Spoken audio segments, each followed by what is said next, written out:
రోజు రోజుకి గోల్డ్ రేట్లు పెరుగుతున్నాయి. తాకట్లో ఉన్న బంగారానికి వడ్డీలు పెరుగుతున్నాయని టెన్షన్ పడుతున్నారా? కొమ్మూరి గోల్డ్ వచ్చాక ఆ టెన్షనే పోయింది. Kommuri gold. Middle east countries లో వార్ సిచ్యువేషన్ ప్రపంచానికే చాలా డేంజర్ గా మారే పరిస్థితి వచ్చేసింది. ఇన్ని రోజుల వరకు కేవలం స్ట్రైట్ ఆఫ్ హార్మోస్ అది మాత్రమే క్లోజ్ అవుతుంది, ప్రపంచ వాణిజ్యానికి కొంతవరకు ఇబ్బంది ఉంటుంది అని అందరూ అనుకున్నారు.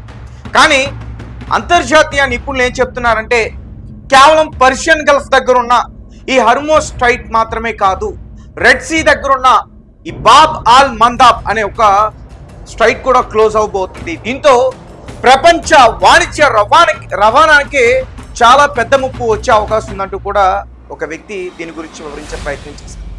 ఇక ఇరాన్ అమెరికా ఒకరిపైన ఒకరు భయంకరంగా దాడులు చేసుకుంటున్న పరిస్థితి. ఇరాన్ లో చాలా మంది చనిపోతా ఉన్నారు, ఐఆర్ చేసి కమాండర్స్ కావచ్చు, సోల్జర్స్ కావచ్చు. అలాగే ఇప్పటి వరకు అమెరికా దాడి చేయడం వల్ల ఆ కోస్టల్ ప్రాంతంలో స్ట్రైట్ ఆఫ్ హార్మోస్ దగ్గర ఉన్న ప్రాంతంలో ఉన్న ఇరాన్కి సంబంధించి ఎయిర్ డిఫెన్స్ సిస్టమ్ పూర్తిగా ధ్వంసమైంది. తర్వాత కమాండ్ అండ్ కంట్రోల్ సెంటర్స్ ఇవన్నీ కూడా ధ్వంసమయ్యారు. కోస్టల్ రాడర్ సెంటర్స్ ఇవన్నీ కూడా ధ్వంసమయ్యాయి. తర్వాత యాంటీ మిసైల్ షిప్స్ ఇవన్నీ కూడా 60 వరకు అమెరికా చేసిన F-16 ఫైటర్ జెట్ దాడిలో ఇవన్నీ కూడా ధ్వంసమైపోయాయి. ఇక ఇరాన్ కూడా వెనక్కి తగ్గట్ల అమెరికా ఏ రకంగా అయితే ఇరాన్ పైన దాడి చేస్తుందో దానికి సమాధానం చెప్పే తీరుతుంది. కానీ ఇరాన్ అటాక్ చేయడం వల్ల అమెరికా మిలిటరీ బేసెస్ తో పాటు గల్ఫ్ కంట్రీస్ అని కూడా చాలా దెబ్బతింటున్నాయి. ముఖ్యంగా సౌదీ అరేబియా, తర్వాత Kuwait, UAE, Khattar, Bahrain, Iraq. So ఇక్కడ అమెరికాకు సంబంధించిన బేసెస్ ఉన్నాయి, మిలిటరీ బేసెస్. వాటిని బేస్ చేసుకునే ఇరాన్ పైన అటాక్ చేస్తుంది అమెరికా. సో ఆ బేసెస్ ని ఇరాన్ టార్గెట్ చేసి అటాక్ చేసే ప్రయత్నం చేస్తుంది. అంతేకాదు ఒక హెచ్చరికను కూడా ఈరోజు పంపించడం అయితే జరిగింది. ఇక ఎన్ని రోజులని మీరు అమెరికాకి సపోర్ట్ చేస్తారు? ఇక్కడ జరుగుతున్న దారుణాలు మీకు అర్థం కావట్లేదా? మా దేశంలో సుప్రీం లీడర్ని చంపేశారు, మా న్యూక్లియర్ సైంటిస్టులను చంపేశారు, మా మిలిటరీ కమాండర్స్ అందరూ కూడా చనిపోయారు. సో ఇరాన్ లో ఇంతమంది చనిపోతున్నా ఒక పక్క నెతన్యాహు, ఇంకో పక్క ట్రంప్, వీరు ఎన్ని దారుణాలు చేస్తున్నా మీకు కంటి మీద నిద్ర ఎలా పడుతుంది? మాకు జరిగే ఏదైతే ఈ సిచ్యువేషన్ ఉందో దీనివల్ల మీకు కూడా ఎఫెక్ట్ ఉంటుంది అని చెప్పి గల్ఫ్ కంట్రీస్ లో ఉన్న ముఖ్యంగా డిసాలినేషన్ ప్లాంట్స్, తర్వాత పవర్ ప్లాంట్స్, ఈ రెండు కూడా గల్ఫ్ కంట్రీస్ కి చాలా ముఖ్యం. పవర్ ప్లాంట్స్ అంటే విద్యుత్ కేంద్రాలు, వాటి వల్లే కరెంట్ వస్తుంది, సప్లై అవుతుంది. సో అటువంటి పెద్ద ప్లాంట్స్ పైన అటాక్ చేస్తే ఆ దేశాలన్నీ కూడా పూర్తిగా చీకట్లోకి వెళ్ళిపోతాయి, అంధకారంలోకి వెళ్ళిపోతాయి. ఇక డిసాలినేషన్ ప్లాంట్స్ ఇవి గల్ఫ్ కంట్రీస్ కి చాలా ముఖ్యం. ఎందుకంటే గల్ఫ్ కంట్రీస్ మాక్సిమం అన్ని కూడా ఎడారి ప్రాంతాలు, వారికి నదులు ఉండవు, సముద్రం ఉంటుంది చుట్టూ. సో ఆ సముద్రపు నీరునే వారు తాగాలి, ఆ ఉప్పు నీటిని డైరెక్ట్ గా వారు తాగలేరు. కాబట్టి డిసాలినేషన్ ప్లాంట్స్ లో ఆ సముద్రపు నీరుని ప్యూరిఫై చేసుకుని వారు ఆ నీరు తాగుతారు. సో అట్లాంటిది డిసాలినేషన్ ప్లాంట్స్ కనుక ఇప్పుడు దాడికి గురైతే మరి వాళ్ళు ఏ నీరు తాగాలి? దాహంతో ప్రజలు చనిపోతారు. ఇంతకుముందు డిసాలినేషన్ ప్లాంట్స్ లేనప్పుడు అక్కడ అలాంటి సిచ్యువేషన్స్ వచ్చాయి. ఆల్రెడీ కువైట్ లోని డిసాలినేషన్ ప్లాంట్ అటాక్ కి గురైంది. అలాగే కువైట్ లోని విద్యుత్ కేంద్రాలు కూడా అటాక్ కి గురయ్యాయి. ఎందుకంటే కువైట్ ఇరాన్ కి చాలా దగ్గరగా ఉంది, కొన్ని కిలోమీటర్ల దూరంలో మాత్రమే కువైట్ ఇరాన్ కి కొంచెం గ్యాప్ ఉంది. సో దీంతో కువైట్ నుంచి ఎక్కువగా అమెరికా ఇరాన్ లోని న్యూక్లియర్ సైట్స్ ని టార్గెట్ చేసుకుని అటాక్ చేస్తుంది. సో కువైట్ నుంచి అటాకింగ్ తగ్గించాలి, దాడుల్ని తగ్గించాలి, కాబట్టి కువైట్ ని టార్గెట్ చేసుకుని కువైట్ కి సంబంధించిన డిసాలినేషన్ ప్లాంట్స్, పవర్ ప్లాంట్స్ పైన అటాక్ చేస్తుంది. సో ఇలా ఆ దేశాల పైన అటాక్ చేయడం వల్ల ఏంటంటే కువైట్ అమెరికాని బ్రతిలాడుతుంది, డొనాల్డ్ ట్రంప్ ని బ్రతిలాడతారు. అయ్యా మీరు చేస్తున్న అటాక్స్ వల్ల మీరు నష్టపోతున్నారు, మీతో పాటు మేము కూడా నష్టపోతున్నాం. మా డిసాలినేషన్ ప్లాంట్స్, మా పవర్ ప్లాంట్స్ ఇవన్నీ కూడా ధ్వంసం అయితే మా ప్రజలు దాహంతో చనిపోతారు, మా దేశం మొత్తం కూడా పూర్తిగా చీకట్లోకి వెళ్ళిపోతుందని చెప్పి వారు బ్రతిమలాడుకున్న పరిస్థితి అయితే ఇప్పుడు వచ్చేసింది. ఇక జోర్డాన్, ఈ దేశంలో అయితే మాత్రం సిచ్యువేషన్ చాలా దారుణంగా ఉంది.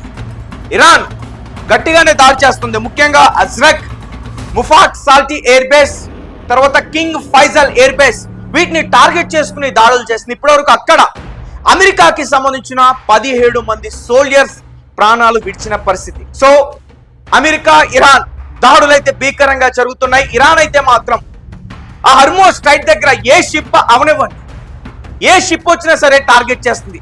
ఒకవేళ వాళ్ళ కళ్ళగప్పి ఆ స్ట్రైట్ ఆఫ్ హర్మోస్ ని దాటి తీసుకొచ్చినా మే సీ మైట్స్ తో కూడా షిప్స్ ని పేల్చేస్తూ ఉంటూ కూడా హెచ్చరించింది. బహ్రెయిన్ కావచ్చు, ఖతర్ కావచ్చు, ముఖ్యంగా యుఏఈ వారికి సంబంధించిన 2 షిప్లను ఇరాన్ పేల్చేసినప్పటి నుంచే ఈ వార్ సిచ్యువేషన్ చాలా ఉద్రిక్తంగా మారింది. ప్రస్తుతం అయితే మిడిల్ ఈస్ట్ కంట్రీ మొత్తం డేంజర్ జోన్ లోనే ఉంది అనే చెప్పాలి. ఇరాన్ ఎప్పుడు ఎలా ఎటువైపు నుంచి అటాక్ చేస్తుందనేది అర్థం కావట్లేదు. ఒకవేళ దాడి చేసేందుకు ప్రయత్నిస్తుంటే వందలాది డ్రోన్స్ తో ఒకేసారి అటాక్ చేస్తూ ఉంది, తెలివిగా యుద్ధం చేస్తూ ఉంది. తర్వాత క్రూయిజ్ మిసైల్స్ ఏవైతే ఉన్నాయో ఆ మిసైల్స్ తోటి అటాక్ చేస్తున్న పరిస్థితి. ఒకేసారి 100 మిసైల్స్ 200 మిసైల్స్ తో అటాక్ చేస్తూ ఉంది.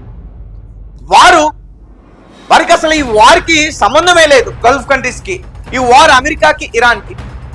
అమెరికా డిఫెన్స్ సిస్టమ్ కంట్రోల్ చేయగలుగుతుంది, దాడికి గురవుతుంది. కానీ ఈ గల్ఫ్ కంట్రీస్ లో ఉన్న ఎయిర్ డిఫెన్స్ సిస్టమ్ కూడా వర్క్ చేయాల్సి వస్తుంది, అడ్డుకోవాల్సి వస్తుంది, వాటిని ఇంటర్సెప్ట్ చేయాల్సి వస్తుంది. దీనికి కారణం ఏంటంటే పొరపాటున ఆ మిసైల్స్ వెళ్ళి వారి ముఖ్యమైన ప్లాంట్స్ పైన, ఇండస్ట్రీస్ పైన కనుక పడితే అవన్నీ కూడా ధ్వంసం అయిపోతాయి.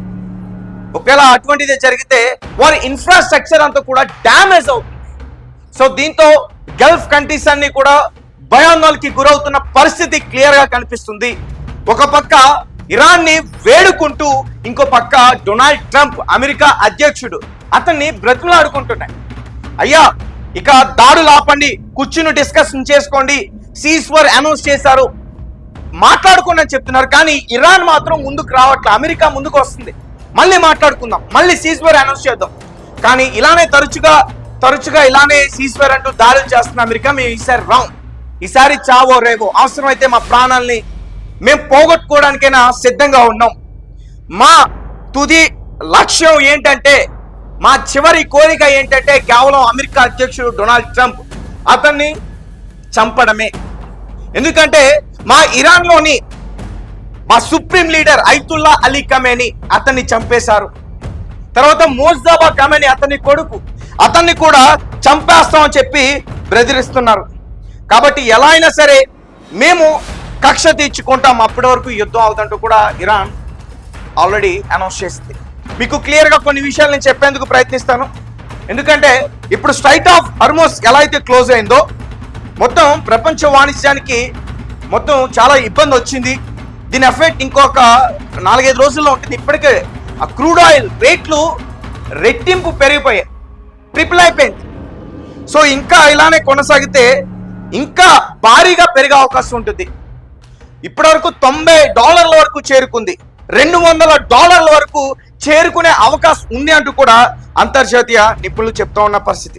రైట్, మీరు ఇక్కడ క్లియర్గా మన వరల్డ్ మ్యాప్ని అయితే చూడొచ్చు. ఇరాన్ తర్వాత ఇరాన్కి ఆపోజిట్ గా ఉన్న కంట్రీస్ అంటే పర్షియన్ గల్ఫ్ సీ ఏదైతే ఉందో దాని అవతల ఉన్న కంట్రీస్ ఇవన్నీ కూడా గల్ఫ్ కంట్రీసే.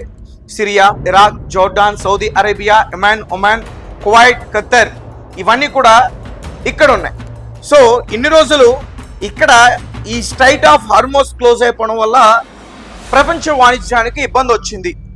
ఆ ఇబ్బంది వల్ల మన భారత్లో కూడా పెట్రోల్, డీజిల్, ఎల్పిజి గ్యాస్ వీటి రేట్లు విపరీతంగా పెరిగిపోయాయి. కేవలం వాటిపైనే కాదు, నిత్య అవసర సరుకులపైన కూడా రేట్లు ఎవరు ఊహించినంతగా పెరిగాయి. ఇప్పటికీ కూడా అవే రేట్లు కొనసాగుతూ ఉన్నాయి. సో ఇప్పుడు మళ్ళీ అది క్లోజ్ అయిపోయింది, పూర్తిగా అక్కడి నుంచి రవాణా ఆగిపోయింది. సో ఇప్పుడు అంతర్జాతీయ నిపుణులు ఏం చెప్తున్నారంటే అమెరికా ఇరాన్ పైన ఇంకా భీకరంగా దాడులు చేస్తుంది కాబట్టి వారు యెమెన్తో చేతులు కలిపి, ముఖ్యంగా యెమెన్లోని ఉన్న హౌతీస్, రీసెంట్గా హౌతీస్ సౌదీ అరేబియా పైన అటాక్ చేశారు, ఇంటర్నేషనల్ ఎయిర్పోర్ట్ పైన కూడా అటాక్స్ చేశారు. సో ఇది అందరికీ తెలిసిందే. హౌతీస్ ఇరాన్కి సంబంధించిన ఐఆర్జీసీ మిలిటరీ ఆయుధాలు సప్లై చేస్తుందని. సో వారిప్పుడు ఈ బాబ్ ఆల్ మందాబ్ హర్మోస్ స్ట్రైట్ ఎలాగో ఇక్కడ కూడా అలాంటిదే ఇది కూడా. సో దీన్ని క్లోజ్ చేస్తే ఇక మొత్తం కూడా ప్రపంచ వాణిజ్యం అంధకారంలోకి వెళ్ళిపోయే సిచ్యువేషన్ వచ్చేసింది అని వారు వివరించే ప్రయత్నం చేస్తున్నారు. కాబట్టి ఆ సిచ్యువేషన్ రాకముందే అమెరికా ఇరాన్ కూర్చుని మాట్లాడుకోవడానికి ప్రయత్నాలు చేస్తే బాగుంటుంది అని చాలామంది చెప్తున్న పరిస్థితి. కానీ ఆ రెండు దేశాలు కూడా వినే పరిస్థితులు లేవు. ఇంకో పక్క ఇజ్రాయెల్ ఏమో అమెరికాని రెచ్చగొడుతుంది, పూర్తిగా అంతం చేసేద్దాం, సగం దాడి చేసి వదిలేస్తే మనకే ఇబ్బంది. ఇప్పటికే ట్రంప్ పైన వారు కక్ష తీర్చుకోవడానికి చాలా ప్రయత్నాలు చేస్తూ ఉన్నారు. ఫ్లోరిడాలో కానీ వైట్ హౌస్ దగ్గర కానీ కొంతమంది అనుమానాస్పదంగా అక్కడికి చేరుకుని అనుమానాస్పదంగా ఉండే వ్యక్తులు ట్రంప్ని చంపడానికి ప్రయత్నాలు చేస్తున్నారు అనే వార్తలు కూడా వస్తూ ఉన్నాయి. సో ఇది రెడ్ సీ దగ్గర ఇది గనక ఈ బాబ్ ఆల్ మందాబ్ ఇది గనక క్లోజ్ అయిందంటే మాత్రం ప్రపంచ వాణిజ్యం పూర్తిగా అంధకారంలోకి వెళ్ళిపోయింది అనేది అయితే స్పష్టంగా తెలుస్తూ ఉంది.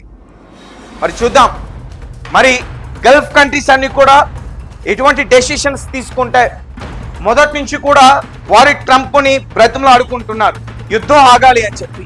కానీ యుద్ధం చాలా తీవ్ర స్థాయికి చేరిపోయింది. యుద్ధం ఇంకా 3వ ప్రపంచ యుద్ధానికి దారి తీస్తుంది అనే అనుమానాలు కూడా వ్యక్తమవుతా ఉన్నాయి. స్పష్టంగా అర్థమవుతుంది. అండ్ రష్యా గనక ఎంటర్ అయితే ఈ వార్ వేరే రకంగా ఉంటుంది. సో చూద్దాం. కొన్ని గంటల నుంచి అయితే మాత్రం ఇటు ఇరాన్లోని చాలా మంది చనిపోతున్నారు, అటు అమెరికా నుంచి కొంతమంది సోల్జర్స్ కూడా చనిపోతూ ఉన్నారు. ఇప్పటికే ఈ గల్ఫ్ కంట్రీస్లో 50,000 మంది సోల్జర్స్ని అమెరికా అక్కడికి దింపింది. తర్వాత మళ్ళీ ఇంకొక 1,00,000 మంది సోల్జర్స్ని దింపి పూర్తిగా ఇరాన్ని కట్టడి చేసేందుకు ప్రయత్నాలు కూడా చేస్తుందని చెప్తా ఉన్నారు. కానీ ఇరాన్ అయితే మాత్రం వెనక్కి తగ్గట్ల అమెరికాని కంట్రోల్ చేయడానికి గల్ఫ్ కంట్రీస్లో పవర్ ప్లాంట్స్ని, డిసాలినేషన్ ప్లాంట్స్ని అవి అటాక్ చేస్తాయని హెచ్చరికలు జారీ చేశాయి. చూద్దాం, మరి కొన్ని గంటల్లో ఏదైనా జరగవచ్చు. అండ్ మీ కమెంట్స్ ఏంటి, మీరేం చెప్తారు దీనికి సంబంధించి? మీరు ఎలా రియాక్ట్ అవుతారు? ఈ వార్ ఆగాలంటే గల్ఫ్ కంట్రీస్ అన్ని కూడా కలిసి ఏం చేయబోతున్నాయంటారు?